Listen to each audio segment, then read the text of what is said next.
ജയിലിൽ കഴിയുന്ന അബ്ദുൾ റഹീമിന്റെ മോചനം വേഗത്തിലാക്കാൻ നിയമസഹായ കമ്മിറ്റി മനുഷ്യത്വം കൈകോർത്ത് സമാഹരിച്ച 34 കോടി രൂപ ഇന്ത്യൻ എംബസി വഴി കൈമാറും. ധനമന്ത്രാലയത്തിന്റെ പ്രത്യേക അനുമതിയും തേടും. റഹീമിന്റെ മടങ്ങിവരവ് കാത്തിരിക്കുകയാണ് കുടുംബവും നാട്ടുകാരും. വാർത്തയുടെ വിശദാംശങ്ങളുമായി MS അനീഷ് കുമാർ ആണ് ചേരുന്നത്. അനീഷ്, ആദ്യം ഈ 34 കോടി രൂപ ആണ് സഹായധനം, ബ്ലഡ് മണി എന്ന നിലയിൽ നൽകേണ്ടി വരിക. ഒരുപക്ഷെ അത്രയും വലിയൊരു തുക എന്ന് കേൾക്കുമ്പോൾ പോലും മലയാളികൾക്ക് വലിയ അത്ഭുതമൊന്നും ഉണ്ടായിട്ടുണ്ടാകില്ല. കാരണം ഇങ്ങനെയൊരു തുകയൊക്കെ നമ്മൾ വിചാരിച്ചാൽ സാധ്യമാകും എന്ന് തന്നെ ഉറപ്പുണ്ടായിരുന്നു. പക്ഷെ അത് പ്രതീക്ഷിച്ചതിലേറെ വേഗത്തിൽ ആണ് ഈ തുക കണ്ടെത്താൻ സാധിച്ചത്. അങ്ങനെ ആ ധനസമാഹരണം ഇപ്പോൾ പൂർത്തിയായിരിക്കുകയല്ലേ?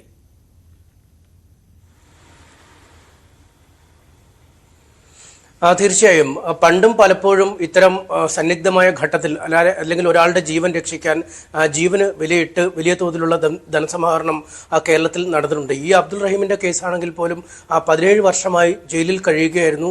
അദ്ദേഹത്തിന് വേണ്ടി പ്രവാസി ലോകത്ത് ഒന്നടങ്കം വലിയ പരിശ്രമങ്ങൾ നടക്കുകയായിരുന്നു. ഈ വർഷങ്ങൾ നീണ്ട പരിശ്രമങ്ങൾക്കൊടുവിലാണ് ഈ അദ്ദേഹത്തിന്റെ കൈകൊണ്ട് അബദ്ധവശാൽ മരണം സംഭവിച്ച ആ സൗദി ബാലന്റെ കുടുംബം ഇത്തരമൊരു ഒത്തുതീർപ്പിന് തയ്യാറാവുന്നു. 34 കോടി രൂപ നൽകിയാൽ, ദയാ പണമായി നൽകിയാൽ അല്ലെങ്കിൽ ബ്ലഡ് മണിയായി നൽകിയാൽ ഈ കേസിൽ നിന്നും രക്ഷപ്പെടുത്താം, അല്ലെങ്കിൽ തൂക്കുകാരിൽ നിന്നും രക്ഷപ്പെടുത്താമെന്ന ഒരു വാഗ്ദാനം മുന്നോട്ട് വെച്ചത്. ഇത് ഈ അറിഞ്ഞപ്പോൾ മുതൽ തന്നെ ക്ഷമിക്കണം, നാട്ടിൽ വലിയ കൂട്ടായ്മകൾ രൂപപ്പെടുകയും എങ്ങനെയും ഏത് വിധേനയും 17 വർഷമായി കാത്തിരിക്കുന്ന ഉമ്മയുടെ അടുത്തേക്ക് മകനെ എത്തിക്കുക എന്നൊരൊറ്റ ലക്ഷ്യത്തിലൂടി നാട്ടുകാർ രംഗത്തിറങ്ങുകയായിരുന്നു. ആദ്യം പ്രാദേശിക തലത്തിൽ ഒരു കമ്മിറ്റി ഉണ്ടാക്കി, ഒപ്പം വിദേശത്ത് ജിദ്ദ കേന്ദ്രമാക്കി മറ്റൊരു കമ്മിറ്റിയും പ്രവർത്തിച്ചു. രണ്ടും പരസ്പര പൂരകങ്ങളായാണ് നീങ്ങിയത്. കാരണം നിയമസഹായം അടക്കമുള്ള കാര്യങ്ങളിൽ കൂടുതൽ നടപടികൾ ചെയ്യാൻ കഴിയുക സൗദിയിലുള്ളവർക്കാണ്. അവിടെ നിന്നും പണസമാഹരണവും വലിയ തോതിൽ നടന്നിട്ടുണ്ട്.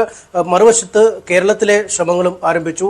ആദ്യ ദിനങ്ങളിലൊക്കെ ഈ പണപ്പിരിവ് ആരംഭിച്ചപ്പോൾ അതിനൊരു മെല്ലെപ്പൊക്കെ ഉണ്ടായിരുന്നു. 1 കോടിയും 1.5 കോടിയും 2 കോടിയും ഒക്കെയായി ഇങ്ങനെ സാവധാനം മുന്നോട്ട് പോകുന്ന ഒരു സാഹചര്യമായിരുന്നു ഉണ്ടായിരുന്നത്. എന്നാൽ പിന്നീട് പരമാവധി മലയാളികളുള്ള ഇടങ്ങളിലേക്കൊക്കെ ഈ റഹീമിനെ സഹായിക്കണം എന്നുള്ള അഭ്യർത്ഥനയും ഒപ്പം ഈ ആപ്ലിക്കേഷൻ, റഹീമിന് വേണ്ടി പ്രത്യേകമായി തയ്യാറാക്കിയ ഒരു ആപ്ലിക്കേഷൻ ഉണ്ടായിരുന്നു. അതിൽ നമ്മൾ പണം നിക്ഷേപിക്കുമ്പോൾ ആ നിമിഷം തന്നെ പണം ക്രെഡിറ്റ് ആവുകയും അത് സംബന്ധിച്ച തത്സമയ വിവരങ്ങൾ അറിയുവാൻ കഴിയുകയും ചെയ്യുന്ന സുതാര്യമായ ഒരു സംവിധാനത്തിലേക്ക് നീങ്ങുകയും ചെയ്തു. എന്തായാലും കൂടുതൽ സമൂഹ മാധ്യമങ്ങളിലൂടെയൊക്കെ ഈ വാർത്തകൾ പരന്നതോടുകൂടി അക്ഷരാർത്ഥത്തിൽ മലയാളികളുള്ള എല്ലായിടത്തു നിന്നും ഈ സഹായ ധനപ്രവാഹം ഒഴുകിയെത്തുന്ന കാഴ്ചയാണ് കാണാൻ കഴിഞ്ഞത്. കേവലം ഈ ജാതി മത രാഷ്ട്രീയ ചിന്തകൾക്കപ്പുറം എല്ലാ മലയാളികളും ഒന്നായി ചേർന്ന് ഒരു ജീവന് വേണ്ടി കഷ്ടപ്പെടുന്ന കാഴ്ച കാണാൻ കഴിഞ്ഞു. നമുക്ക് പലപ്പോഴും കൊച്ചുകുട്ടികൾ അവരുടെ ചെറിയ കുടുക്കുകൾ, ചെറിയ സമ്പാദ്യങ്ങൾ, പോക്കറ്റ് മണികളും മറ്റും സൂക്ഷിക്കുന്നതൊക്കെ ഈ പ്രളയകാലത്തൊക്കെ കണ്ടുപോലെ അവർ അതുമായി ഈ കുടുംബത്തിൻ്റെ വീട്ടിലേക്ക് നേരിട്ടെത്തുകയും അത് ഈ നിയമസഹായ വേദിയിലെ പ്രവർത്തകർക്ക് കൈമാറുകയും ചെയ്യുന്ന സാഹചര്യം. പല ക്ലബ്ബുകളും ചലഞ്ചുകൾ, ബിരിയാണി ചലഞ്ചുകളും കുലുക്കി സർബത്ത് ചലഞ്ചുകളും പോലും നടത്തിയാണ് ആളുകൾ ധനസമാഹരണത്തിനായി പണം കണ്ടെത്തിയത്. ഒപ്പം മറ്റുള്ളിടങ്ങളിൽ ബക്കറ്റ് പിരിവ് നടത്തി ആളുകൾ പണം കണ്ടെത്തി. ഫറൂഖിലെയും കോഴിക്കോട് നഗരത്തിലെയും ഒക്കെ പല വാഹനങ്ങളും പല ദിവസങ്ങളിലും ഓടിയത് ഈ അബ്ദുൾ റഹീമിന്റെ മോചനം ലക്ഷ്യം വെച്ചാണ്. ഇങ്ങനെ എല്ലാ തരത്തിലുമുള്ള സഹായധനം ഒഴുകിയെത്താൻ തുടങ്ങി. 2ാമത്തെ ദിവസം കുറച്ചുകൂടി വേഗത കൈവന്നു. പക്ഷേ കഴിഞ്ഞ 2 ദിവസമായാണ് ഈ വലിയൊരു ആവേശത്തോടുകൂടി ആളുകൾ ഈ പണം നൽകുന്ന ഒരു കാഴ്ച. മിനിയാന്ന് ഏതാണ്ട് 20 കോടിയിൽ താഴെ എത്തിയ ഒരു സാഹചര്യമാണ് ഉണ്ടായിരുന്നത്. ഇന്നലെ രാവിലെ 24 കോടിയിലേക്ക് എത്തുകയും മണിക്കൂറുകൾക്കുള്ളിൽ ഏതാണ്ട് 10 കോടിയിലധികം തുക എത്തുകയും ചെയ്യുന്ന, അല്ലെങ്കിൽ 15 കോടിയിലേക്ക് 24 മണിക്കൂറിനുള്ളിൽ ആ സഹായം എത്തുകയും ചെയ്യുന്ന അവസ്ഥയിലേക്ക് കാര്യങ്ങൾ നീങ്ങുന്നു. എന്തായാലും ആ ഘട്ടത്തിലെത്തിയപ്പോഴാണ് ഇന്നലെ ഉച്ചതിരിഞ്ഞ് ഒരു 3 മണിയോടുകൂടി ഈ ഫണ്ട് ശേഖരണം അവസാനിപ്പിച്ചതായി ഈ ഭാരവാഹികൾ, ഈ സഹായ കമ്മിറ്റി ഭാരവാഹികൾ അറിയിക്കുകയും ഇനിയുള്ള പണം സ്വീകരിക്കാൻ കഴിയില്ല. കാരണം ഒരു പ്രത്യേക ലക്ഷ്യത്തോടു കൂടി രൂപീകരിച്ച കമ്മിറ്റിയാണ്. ഒരാളിൽ നിന്നും അനാവശ്യമായി പണപ്പിരിവ് നടത്തുകയില്ല എന്നവർ അറിയിക്കുകയും വളരെ സുതാര്യമായി തന്നെ കണക്ക് വിവരങ്ങൾ വെളിപ്പെടുത്തുകയും ചെയ്തിരിക്കുന്നു. എന്തായാലും ആ പണം ഇനി സൗദി സൗദിയിൽ എത്തിക്കുക എന്നുള്ള നടപടിക്രമങ്ങളാണ് ഉള്ളത്. അതിന് വിദേശകാര്യ മന്ത്രാലയത്തിന്റെയും മറ്റുമൊക്കെ സഹായം തേടിയിട്ടുണ്ട്. ഇന്ത്യയിലെ സൗദി എംബസി വഴിയും കാര്യങ്ങൾ ഏകോപിപ്പിക്കുന്നു. സൗദി എംബസിയുമായി നേരിട്ട് ബന്ധപ്പെട്ട ശേഷമാവും ഈ പണം അവിടേക്ക് എത്തിക്കുക. എന്തായാലും കോടതിയുടെ സാന്നിധ്യത്തിലാണ് ഇത്തരമൊരു ഒത്തുതീർപ്പിന് സൗദി കുടുംബവും ഈ നമ്മുടെ നിയമസഹായ വേദിയും ഒരു ധാരണയായിരിക്കുന്നത്. അതുകൊണ്ട് തന്നെ ഇന്നും നാളെയും അവധി ദിനങ്ങളാണ്. തിങ്കളാഴ്ച കോടതിയിൽ ഇക്കാര്യം അറിയിക്കും. തുടർന്ന് കോടതിയുടെ കൂടി മേൽനോട്ടത്തിന്റെ അടിസ്ഥാനത്തിൽ ഈ പണം അദ്ദേഹത്തിന്റെ കുടുംബത്തിന് കൈമാറും. പിന്നീട് വളരെ പെട്ടെന്ന് ഈ നടപടിക്രമങ്ങൾ പൂർത്തിയാകുമെന്ന പ്രതീക്ഷയാണുള്ളത്. എന്തായാലും 17 വർഷമായി മകനെ കാണാതെ കഴിയുന്ന ഒരു ഉമ്മയുടെ വേദനയാണ് എല്ലാവരെയും ഇത്തരം വലിയൊരു സഹായത്തിനായി അല്ലെങ്കിൽ ഇത്തരം വലിയൊരു കൃത്യത്തിനായി പ്രേരിപ്പിച്ചത്. ആ ഉമ്മ എത്രയും പെട്ടെന്ന് മകനെ കാണണം, മകനെ നേരിൽ കണ്ട് ഉമ്മ എന്നൊരു വിളി കേൾക്കണം എന്നാണ് ഇന്നലെയും നമ്മളോട് ആ ഉമ്മ പ്രതികരിച്ചത്. എന്തായാലും വലിയ തോതിൽ ആളുകൾ ആ വീട്ടിലേക്ക് ഇപ്പോഴും ആശംസകളുമായും ധനസഹായമായും ഒക്കെ എത്തിക്കൊണ്ടിരിക്കുന്നുണ്ട്. അഭിലാഷ്, തീർച്ചയായും അനീഷ സൂചിപ്പിക്കുന്നത് പോലെ ആവശ്യമായ പണം ഇതാ നമ്മൾ കണ്ടെത്തി കഴിഞ്ഞിരിക്കുന്നു, അതും മണിക്കൂറുകൾക്കുള്ളിൽ. ഇനി സാങ്കേതികമായ നടപടിക്രമങ്ങൾ, മറ്റ് കടമ്പകൾ കടക്കുക എന്നതാണ് പ്രധാനപ്പെട്ടത്. അവിടെ അനീഷ സാധാരണക്കാരായ ഒന്നും ചെയ്യാനില്ല. പണം നൽകുക, അതിപ്പോൾ നമ്മൾ തുടക്കത്തിൽ തന്നെ സൂചിപ്പിച്ചു. ഇവിടെ ഒരു പ്രളയമുണ്ടായപ്പോൾ, മഹാമാരി ഉണ്ടായപ്പോഴെല്ലാം കഴിയുന്നത്ര തരത്തിൽ ആളുകൾക്ക് എന്തൊക്കെ കൊടുക്കാൻ പറ്റുമോ അത് ചിലപ്പോൾ 1 രൂപയാകാം, 100 രൂപയാകാം, 1000 ആകാം, കോടിക്കണക്കിന് രൂപകൾ അടക്കം നൽകിയ മലയാളികളുമുണ്ട്. അവിടെ കൊണ്ട് സാധാരണക്കാരായ ആളുകളുടെ ഇടപെടൽ അവസാനിക്കുകയാണ്. ഇനി സ്വാഭാവികമായും അധികൃതരുടെ ഭാഗത്ത് നിന്ന്, എംബസി ഉദ്യോഗസ്ഥരുടെ ഭാഗത്ത് നിന്നൊക്കെയാണ് അതിവേഗമുള്ള നടപടികൾ ഉണ്ടാകേണ്ടത്, ഇടപെടലുകൾ ഉണ്ടാകേണ്ടത്.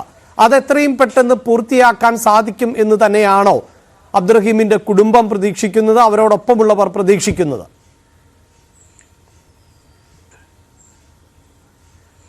തീർച്ചയായും സാങ്കേതികമായ നടപടിക്രമങ്ങൾ വളരെ പെട്ടെന്ന് മുന്നോട്ട് പോകും, അല്ലെങ്കിൽ അത് പെട്ടെന്ന് പൂർത്തിയാവും എന്ന് തന്നെയാണ് പറയുന്നത്. എന്തായാലും അവധി ദിനമായതുകൊണ്ടാണ് പണം കൈമാറ്റം നടന്നിട്ടില്ല എന്ന് നമുക്ക് സൗദിയിൽ നിന്നും മനസ്സിലാക്കാൻ സാധിക്കുന്നത്. പക്ഷേ ഈ സൗദി കുടുംബവുമായി ഇതിനകം തന്നെ ഈ കമ്മിറ്റി ഭാരവാഹികൾ ബന്ധപ്പെട്ട് കഴിഞ്ഞിരിക്കുന്നു. നിങ്ങൾ പറഞ്ഞ പണം, അല്ലെങ്കിൽ ഈ ഒരു മനുഷ്യന്റെ ജീവന് വിലയായി ആവശ്യപ്പെട്ട പണം തയ്യാറാക്കി കഴിഞ്ഞിരിക്കുന്നു. അതിനെയും സാങ്കേതികമായ ഈ വിദേശകാര്യ മന്ത്രാലയത്തിന്റെയും എംബസികളുടെയും ഒക്കെ ഒരു സഹായത്തോടുകൂടി അത് കൈമാറേണ്ട നടപടിക്രമങ്ങളാണുള്ളത്. പക്ഷേ അത് കോടതിയെ ഔദ്യോഗികമായി അറിയിക്കണം. അഭിഭാഷകർ അതിനുള്ള നടപടിക്രമങ്ങൾ ഇതിനകം തന്നെ ചെയ്തു കഴിഞ്ഞിരിക്കുന്നു. തിങ്കളാഴ്ച കോടതി ചേരുമ്പോൾ തന്നെ ഈ കാര്യം അറിയിക്കുകയും ഒപ്പം സൗദി കുടുംബം ഈ കോടതിയിൽ ഉണ്ടാവുകയും ചെയ്യുമെന്നാണ് മനസ്സിലാക്കാൻ കഴിയുന്നത്. അങ്ങനെയെങ്കിൽ അന്ന് തന്നെ നടപടിക്രമങ്ങൾ പൂർത്തിയാക്കി പണം കൈമാറ്റം പൂർത്തിയായാൽ പിന്നീട് ഔദ്യോഗികമായ ചില നടപടിക്രമങ്ങൾ കൂടിയേ ബാക്കിയുണ്ടാവൂ എന്നാണ് മനസ്സിലാക്കാൻ കഴിയുന്നത്. പക്ഷേ നമ്മുടെ നാട്ടിലെ നിയമ സംവിധാനം പോലെയൊന്നുമല്ല, കുറച്ചുകൂടി സങ്കീർണമായ, കുറച്ചുകൂടി ശക്തമായ ശിക്ഷകൾ നൽകുന്ന ഒരിടമൊക്കെയാണ്. അതുകൊണ്ട് ഇതിന്റെ നടപടിക്രമം എത്ര ദിവസം വരെ നീണ്ടുപോകാം എന്നതിനെക്കുറിച്ച് ഇപ്പോഴും കൃത്യമായ ധാരണയില്ല. പക്ഷേ ഇത്രയും അധികം വർഷം ജയിലിൽ കടന്ന ആളാണ്. അതുകൊണ്ട് നടപടിക്രമങ്ങൾ പൂർത്തിയാക്കിയാൽ അധികം വൈകാതെ അദ്ദേഹത്തിന് കേരളത്തിലേക്ക് എത്താൻ കഴിയുമെന്നാണ് നമുക്കിപ്പോൾ ഈ ഘട്ടത്തിൽ മനസ്സിലാക്കാൻ കഴിയുന്നത്. എന്തായാലും നാട്ടിലെത്തുമ്പോൾ അദ്ദേഹത്തിന് മാന്യമായി ജീവിക്കുന്നതിനുള്ള സംവിധാനം ഒരുക്കുന്നതിനായി കൂട്ടായ്മകളും ഈ പള്ളി കമ്മിറ്റികളും ഈ ബോച്ചയെ പോലുള്ള ആളുകളും ഒക്കെ തയ്യാറായി ഇതിനകം രംഗത്ത് വന്നിട്ടുണ്ട്. എന്തായാലും അദ്ദേഹത്തിന്റെ ദീർഘനാളത്തെ പ്രവാസി ജീവിതം ജയിലറയ്ക്കുള്ളിൽ കഴിയേണ്ടി വന്ന ഒരു മനുഷ്യനാണ്. അദ്ദേഹത്തിന്റെ യൗവനം പൂർണ്ണമായും ജയിലിൽ തളയ്ക്കപ്പെട്ട ഒരു അവസ്ഥയിലാണുള്ളത്. എന്തായാലും തിരിച്ച് മടങ്ങി എത്തുമ്പോൾ വളരെ മാന്യമായി ജീവിക്കാൻ കഴിയുന്ന ഒരു സാഹചര്യം അദ്ദേഹത്തിന് ഒരുക്കും എന്ന് തന്നെയാണ് ഇതുമായി ബന്ധപ്പെട്ട എല്ലാവരും പറയുന്നത്. ഇപ്പോഴും സഹായഹസ്തങ്ങളുമായി നിരവധി പേർ ഈ കുടുംബത്തിലേക്ക് എത്തുന്നെങ്കിൽ പോലും ഇനി സഹായം ആവശ്യമില്ല. കാരണം ഏത് ലക്ഷ്യത്തോടു കൂടിയാണോ ഈ സഹായധനം അഭ്യർത്ഥിച്ചത് ആ ലക്ഷ്യം പൂർത്തിയായി കഴിഞ്ഞിരിക്കുന്നു എന്നാണ് ആ കുടുംബം എല്ലാവരോടും പറയുന്നത്. അതുതന്നെ ഒരു വലിയ മാന്യതയാണ്. കാരണം പലപ്പോഴും നമുക്കറിയാം, നന്മ മരങ്ങൾ എന്നൊക്കെ വിശേഷിപ്പിക്കപ്പെടുന്ന ആളുകളൊക്കെ ഉണ്ട്. അവർ അനുസ്യൂതമായി പിരിവുകൾ നടത്തുകയും ആളുകൾക്ക് നൽകുന്നത് പിരിക്കുന്നതിൽ പകുതി പോലും നൽകാത്ത സാഹചര്യം, അല്ലെങ്കിൽ അതിൽ വലിയ തട്ടിപ്പുകൾ നടത്തുന്ന ഒരു സാഹചര്യമൊക്കെ ഉണ്ട്. അതുകൊണ്ടാണ് ഏറ്റവും സുതാര്യമായ രീതിയിലാണ് ഈ പിരിവ് പൂർത്തിയാക്കിയതെന്ന് നമുക്ക് പറയാൻ കഴിയുന്നത്. എന്തായാലും അതിൻ്റെ ആ പിരിവിൻ്റെ സുതാര്യത പോലെ തന്നെ എല്ലാ നല്ല മനസ്സുകൾ നൽകിയ സഹായത്തിൻ്റെ അർത്ഥം ഉൾക്കൊണ്ട് തന്നെ ഒരു കൃത്യമായ നടപടി അധികം വൈകാതെ കോടതിയിൽ നിന്നും ഉണ്ടാവുമെന്ന് നമുക്ക് പ്രതീക്ഷിക്കാം. തീർച്ചയായും 2006 നവംബർ മാസത്തിൽ ആയിരുന്നു സൗദിയിൽ അബ്ദുൾ റഹീം എത്തിയത്. 1 മാസത്തിനകം തന്നെ അദ്ദേഹം ഈ കൈപ്പിഴ സംഭവിച്ചതിനെ തുടർന്ന്, മനഃപൂർവ്വമല്ലാത്ത പിഴവ് മൂലം ആണ് എങ്കിൽ പോലും 15-കാരൻ ആണ് മരണപ്പെട്ടത്. അതുകൊണ്ട് തന്നെ സൗദിയെപ്പോലൊരു രാജ്യത്ത് മനഃപൂർവ്വമല്ലാതെ ചെയ്യുന്ന ഇത്തരം പ്രവൃത്തികൾക്ക് പോലും കടുത്ത ശിക്ഷയാണ് ലഭിക്കുന്നത്. ആ ശിക്ഷയാണ് കഴിഞ്ഞ 18 വർഷമായി അബ്ദുറഹീം അനുഭവിക്കുന്നത്. അതിനുശേഷം ആണ് അദ്ദേഹം മോചിതനാകാൻ പോകുന്നത്. അതാകട്ടെ കേരളക്കര ഒന്നാകെ അല്ലെങ്കിൽ മലയാളികളുടെ ഒന്നാകെയുള്ള സഹായഹസ്തത്തിന്റെ ഭാഗമായാണ്. അനീഷ്, ഇതിലെടുത്തു പറയേണ്ടത്, അനീഷ് സൂചിപ്പിച്ചു കഴിഞ്ഞു, മോചനം സാധ്യമാകുന്നു, അതിനുവേണ്ടി മലയാളികൾ എല്ലാവരും ഒറ്റക്കെട്ടായി നിൽക്കുന്നു. അതിനപ്പുറത്ത് ഈ ജയിൽവാസമൊക്കെ അനുഭവിച്ചതിന് ശേഷം തിരിച്ചെത്തുന്നവർ, അതിപ്പോൾ കേരളത്തിൽ തന്നെയുള്ളവരാകട്ടെ, അവർക്ക് മറ്റൊരു തൊഴിൽ കണ്ടെത്തുക, ഏതെങ്കിലും ഒരു തൊഴിലിടത്തിൽ ഏതെങ്കിലും തൊഴിൽ ലഭിക്കുക, ഇതൊക്കെ അങ്ങേയറ്റം ശ്രമകരമായ ഒന്നാണ്. അനീഷ് തന്നെ സൂചിപ്പിച്ചു കഴിഞ്ഞു, യൗവനകാലം പൂർണ്ണമായും ജയിലിൽ അടയ്ക്കപ്പെട്ട ഒരാളാണ്. പുറത്തിറങ്ങിയാൽ പുതിയൊരു തൊഴിൽ ലഭിക്കുക എന്നത് അങ്ങേയറ്റം ശ്രമകരമാണ്. അവിടെ പോലും മലയാളികൾ മാതൃകയാകുന്ന ഒരു സാഹചര്യമാണല്ലോ ഉള്ളത്. ഒരു തൊഴിൽ നൽകാൻ ഒരുക്കമായി ആളുകൾ, അല്ലെങ്കിൽ ഒരു സംരംഭം ആരംഭിക്കാൻ സഹായം ആയി ആളുകളൊക്കെ നിൽക്കുന്ന ഒരു സാഹചര്യം.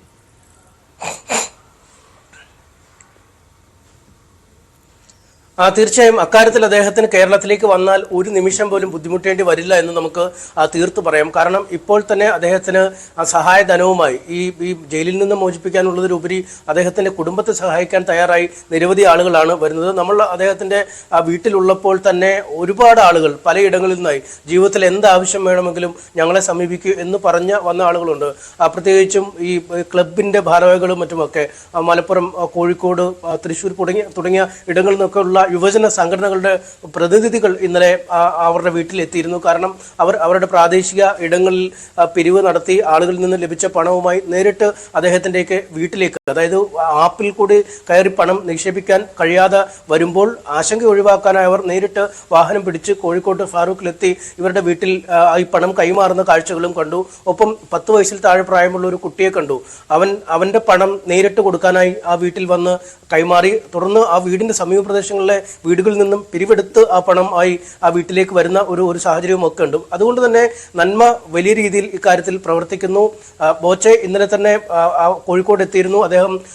അദ്ദേഹത്തിന്റെ യാചന യാത്ര കുറെ ദിവസങ്ങളായി നടത്തി ഈ മനസ്സിലേക്ക് ഇത് എത്തിക്കാനൊക്കെ വളരെ സഹായകരമായി എന്ന് കുടുംബവും പറയുന്നു. അദ്ദേഹം എത്തി ഇന്നലെ ബോച്ചെ ഒരു ടീ പൗഡർ കട അദ്ദേഹത്തിന് ഇട്ട് നൽകാമെന്ന് അറിയിച്ചിരിക്കുന്നു. ഒരു വലിയ തരക്കേടില്ലാത്ത ഒരു ബിസിനസ് എന്ന രീതിയിൽ അദ്ദേഹത്തിനും കൊണ്ടുപോകാൻ കഴിയും. മറ്റു പല ആളുകൾ, സമൂഹത്തിന്റെ നാനാ ശ്രേണിയിലുള്ള ആളുകൾ അദ്ദേഹത്തിന് ജോലി നൽകാം എന്ന് അദ്ദേഹവുമായി ബന്ധപ്പെട്ട ഈ നിയമസഹായ കമ്മിറ്റിക്ക് ഇതിനകം തന്നെ ഉറപ്പ് നൽകിയിട്ടുണ്ട്. ഏത് തരത്തിലുള്ള ജോലി വേണമെങ്കിലും അദ്ദേഹത്തിന് സ്വീകരിക്കാൻ പര്യാപ്തമായ രീതിയിലുള്ള സഹായം ഒഴുകുന്നു. ഒപ്പം ഈ നിലവിലുള്ള ബിസിനസ്സിനേക്കാൾക്ക് ഉപരി വലിയൊരു വ്യാപാരം അല്ലെങ്കിൽ കച്ചവടം തുടങ്ങാനുള്ള സഹായം നൽകാമെന്നും പലരും അറിയിച്ചിട്ടുണ്ട്. എന്തായാലും അദ്ദേഹത്തിന് ഒരു നിമിഷം പോലും നാട്ടിൽ വന്നാൽ അലസമായി ഇരിക്കേണ്ടി വരില്ല.